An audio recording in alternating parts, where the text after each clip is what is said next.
Hi friends, तुमच्या सर्वांचं माझ्या चॅनलमध्ये स्वागत आहे। आज आपण घरच्या घरी श्रीखंड बनवणार आहोत। चला तर मग आपण रेसिपीला सुरुवात करूया। त्याआधी चॅनलवर जर नवीन असाल तर माझ्या चॅनलला सबस्क्राइब करा, शेअर करा, लाईक करा आणि माझी रेसिपी कशी वाटते ते कमेंट करून सांगा। चला तर मग रेसिपीला सुरुवात करूया। मी एक बाउल घेतला आहे। त्या बाउलवर मी एक चाळणी ठेवणार आहे आणि त्यावर हे सुती कापड ठेवणार आहे। आणि हे जे मी घरी लावलेले दही आहे, हे अर्धा लिटर दही आहे, हे मी ह्या कापडात घेणार आहे। हे बघा, मी ह्या कापडात हे दही घेतलेलं आहे।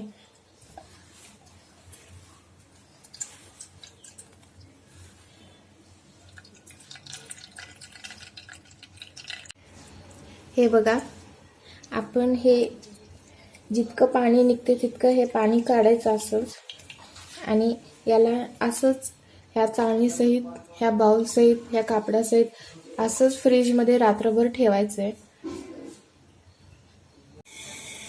हे बघा फ्रेंड्स, आपण जे रात्री फ्रीजमध्ये हे ठेवलं होतं यातलं सगळं पाणी निघालेलं आहे। आपण याला आता बाउलमध्ये काढून घेऊया। हे बघा फ्रेंड्स, आपण हे बाउलमध्ये काढून घेतलेलं आहे। हे थोडंसं मिक्स करून घेऊया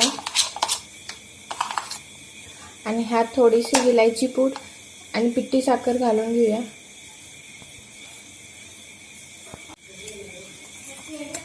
हे बघा, ह्यात मी 2 चमचे विलायची पूड आणि मी पिठी साखर केलेली आहे।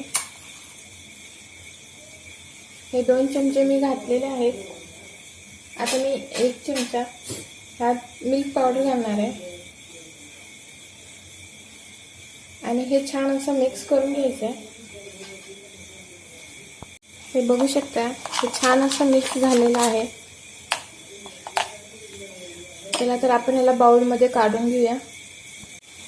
हे बघा, मी हे बाउलमध्ये काढून घेतलेलं आहे। तर यावर थोडंसं ड्रायफ्रूट्स टाकूया।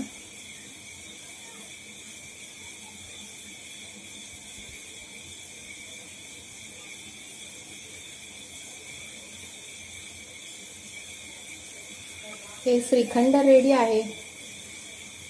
कशी वाटली रेसिपी तुम्हाला मला नक्की कमेंट करून सांगा। माझ्या चॅनलला सबस्क्राइब करा, शेअर करा आणि लाईक करा। थँक्यू।